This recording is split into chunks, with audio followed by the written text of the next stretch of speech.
All right, we're just going to move right on to chapter 6. It's called The Beginning of Uncle Andrew's Troubles.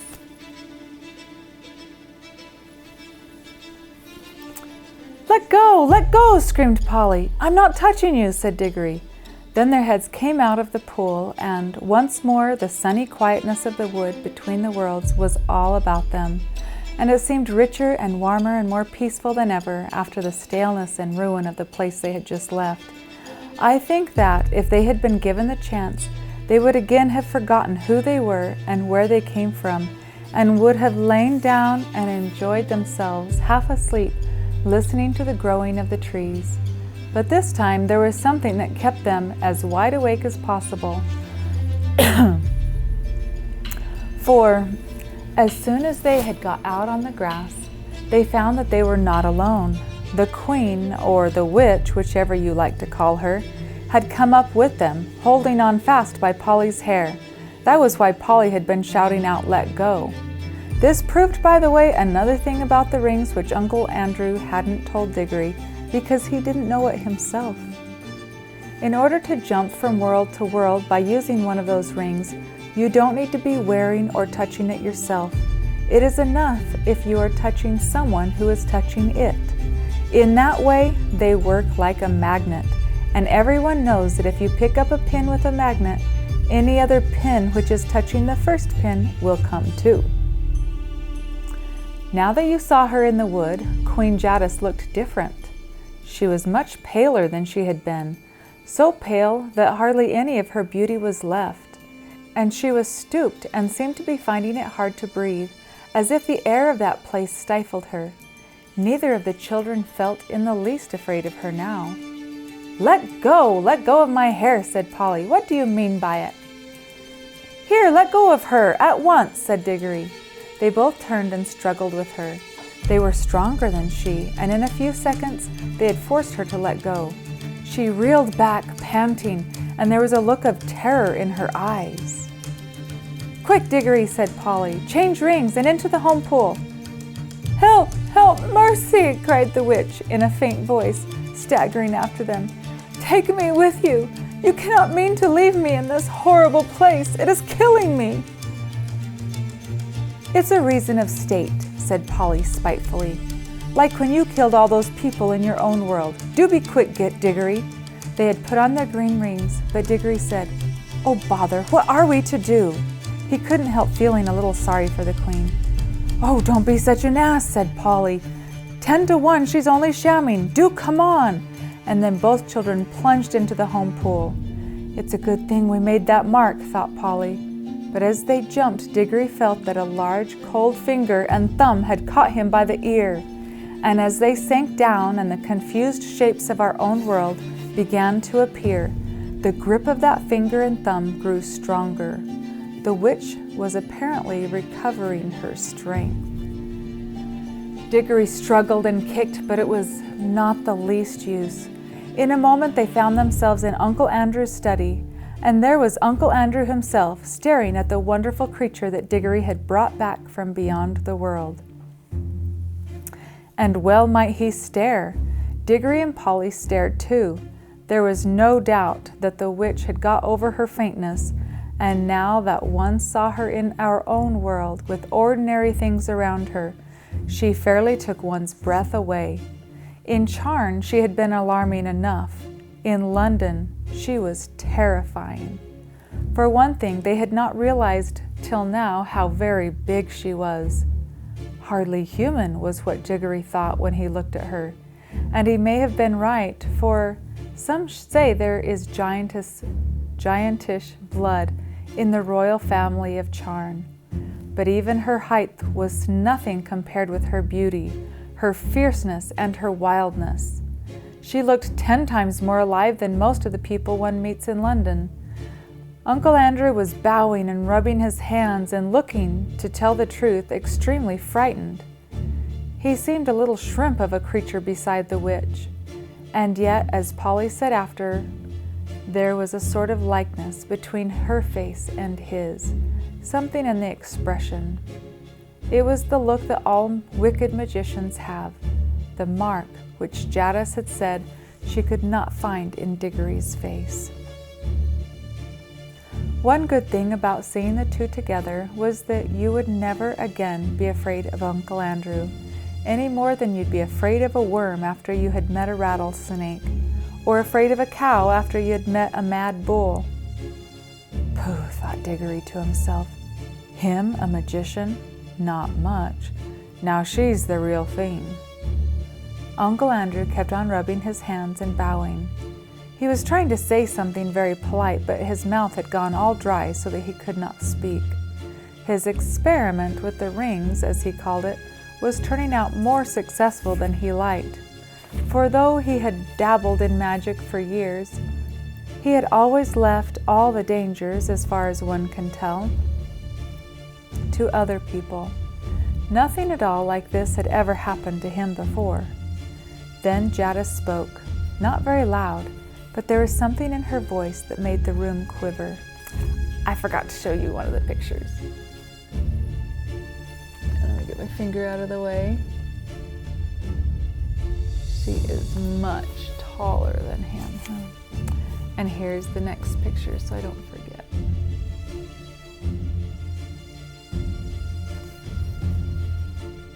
Okay. Then Jadis spoke, not very loud, but there was something in her voice that made the whole room quiver. Where is the magician who has called me into this world? Madame, gasped Uncle Andrew. I am most honored, highly gratified, a most unexpected pleasure. If only I had the opportunity of making any preparations, Where is the magician, fool? Said Jadis. I am, Madame. I hope you will excuse any, liberty these naughty children may have taken. I assure you there was no intention. You, said the Queen in a still more terrifying voice. Then in one stride she crossed the room, seized a handful of Uncle Andrew's gray hair, and pulled his head back so that his face looked up at hers. Then she studied his face, just as she had studied Diggory's in that palace of charm. He blinked and licked his lips nervously all the time. At last she let him go, so suddenly that he reeled back against the wall. I see, she said scornfully. You are a magician, of a sort. Stand up, dog, and don't sprawl there, as if you were speaking to your equals.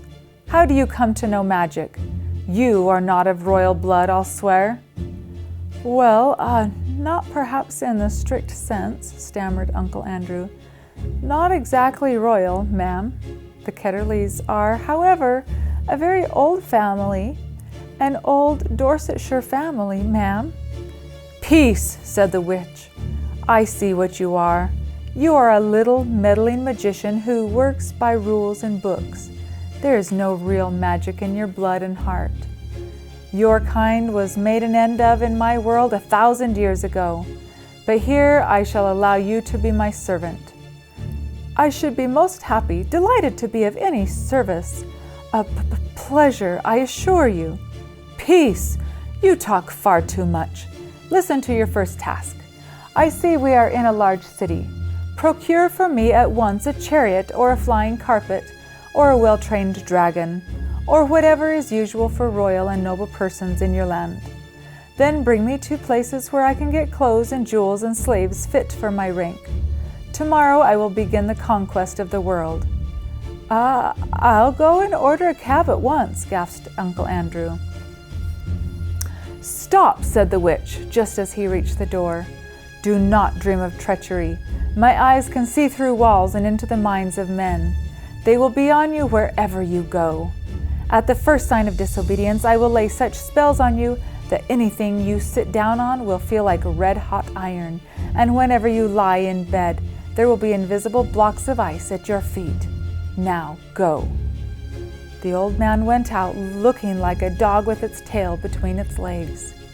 The children were now afraid that Jadis would have something to say to them about what had happened in the wood. As it turned out, however, she never mentioned it, either then or afterward. I think, and Diggory thinks too, that her mind was of a sort which cannot remember that quiet place at all, And however often you took her there and however long you left her there, she would still know nothing about it. Now that she was left alone with the children, she took no notice of them either. And that was like her too. In charm, she had taken no notice of Polly till the very end, because Diggory was the one she wanted to make use of. Now that she had Uncle Andrew, she took no notice of Diggory. I expect most witches are like that. They are not interested in things or people unless they can use them. They are terribly practical. So there was silence in the room for a minute or two, but you could tell by the way Jadis tapped her foot on the floor that she was growing impatient. Presently, she said, as if to herself, "What is the old fool doing? I should have brought a whip." She stalked out of the room in pursuit of Uncle Andrew without one glance at the children. "Whew," said Polly, letting out a long breath of relief. "And now I must get home. It's frightfully late. I shall catch it." "Well, do come back as soon as you can," said Diggory. "This is simply ghastly, having her here. We must make some sort of plan." "That's up to your Uncle Andrew now," said Polly. "It was he who started all this messing about with magic. All the same, you will come back, won't you? Hang it all, you can't leave me alone in a scrape like this." "I shall go home by the tunnel," said Polly, rather coldly. "That'll be the quickest way. And if you want me to come back, hadn't you better say you're sorry?" "Sorry?" exclaimed Diggory. "Well, now, if that isn't just like a girl, what have I done?" "Oh, nothing, of course," said Polly sarcastically. "Only nearly screwed my wrist off in that room with all the waxworks like a cowardly bully. Only struck the bell with a hammer like a silly idiot. Only turned back in the woods so that she had time to catch hold of you before we jumped into our own pool. That's all." "Oh," said Diggory, very surprised. "Well, all right. I'll say I'm sorry. And I really am sorry about what happened in the waxworks room. There, I said I'm sorry, and now do be decent and come back. I shall be in a frightful hole if you don't." "I don't see what's going to happen to you. It's Mr. Ketterly who's going to sit on red-hot chairs and have ice in his bed, isn't it?" "It isn't that sort of thing," said Diggory. "What I'm bothered about is Mother. Suppose that creature went into her room. She might frighten her to death." "Oh, I see," said Polly in a rather different voice. "All right. We'll call it Pax. I'll come back if I can." That's like we'll call a truce. "I'll come back if I can, but I must go now." And she crawled through the little door into the tunnel. And that dark place among the rafters, which had seemed so exciting and adventurous a few hours ago, seemed quite tame and homely now. We must now go back to Uncle Andrew. His poor old heart went pit-a-pat as he staggered down the attic stairs, and he kept on dabbling at his forehead with a handkerchief. When he reached his bedroom, which was the floor below, he locked himself in, and the very first thing he did was to grope in his wardrobe for a bottle and a wine glass, which he always kept hidden there where Aunt Letty could not find them. He poured himself a glassful of some nasty grown-up drink and drank it off at one gulp. Then he drew a deep breath. "Upon my word," he said to himself, "I'm dreadfully shaken, most upsetting, and at my time of life." He poured out a second glass and drank it too. Then he began to change his clothes. You have never seen such clothes, but I can remember them. He put on a very high, shiny, stiff collar of the sort that that made you hold your chin up all the time. He put on a white waistcoat with a pattern on it and arranged his gold watch chain across the front. He put on his best frock coat, the one he kept for weddings and funerals. He got out his best tall hat and polished it up.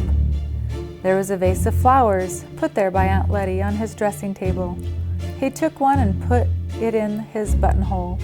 He took a clean handkerchief, a lovely one as you couldn't buy today, out of the little left-hand drawer and put a few drops of scent in it. He took his eyeglass with his thick black ribbon and screwed it into his eye, and then he looked at himself in the mirror. Children have one kind of silliness, as you know, and grown-ups have another. At this moment, Uncle Andrew was beginning to be silly in a very grown-up way. Now that the witch was no longer in the same room with him, he was quickly forgetting how she had frightened him and thinking more and more of her wonderful beauty. He kept on saying to himself, "A damn fine woman, sir, a damn fine woman. A superb creature." He had also somehow managed to forget that it was the children who had got hold of this superb creature. He felt as if he himself, by his magic, had called her out of unknown worlds. "Andrew, my boy," he said to himself as he looked in the glass, "you're a devilish well-preserved fellow for your age. A distinguished-looking man, sir." You see, the old foolish man was actually beginning to imagine the witch would fall in love with him. The 2 drinks probably had something to do with it, and so had his best clothes.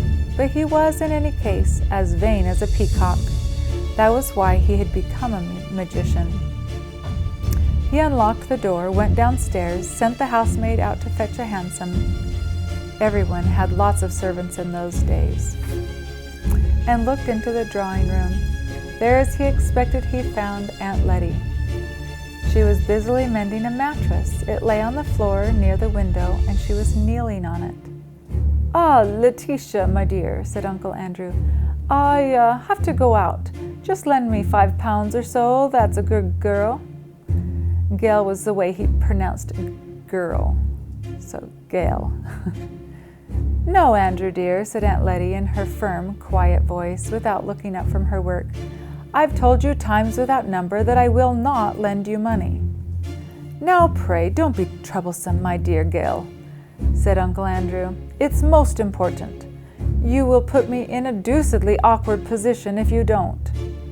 "Andrew," said Aunt Letty, looking him straight in the face, "I wonder you are not ashamed to ask me for money." There was a long, dull story of a grown-up kind behind these words. All you need to know about it is that Uncle Andrew, with that managing dear Letty's business matters for her, had never done any work, and running up large bills for brandy and cigars, which Aunt Letty had paid again and again, had made her a good deal poorer than she had been 30 years ago. "My dear Gail," said Uncle Andrew, "you don't understand. I shall have some quite unexpected expenses today. I have to do a little entertaining. Come on now, don't be tiresome." "And pray, who are you going to be entertaining, Andrew?" said Aunt Letty. A most distinguished visitor has arrived." "Distinguished fiddlestick," said Aunt Letty. "There hasn't been a ring at the bell for the last hour." At that moment the door was suddenly flung open. Aunt Letty looked round and saw with amazement that an enormous woman, splendidly dressed, with bare arms and flashing eyes, stood in the doorway. It was the witch. I want to read the next chapter, but my throat won't let me. I'm tired. So, okay. Next time, chapter 7. It's such a funny chapter. I love this chapter. What happened at the front door. Talk to you later.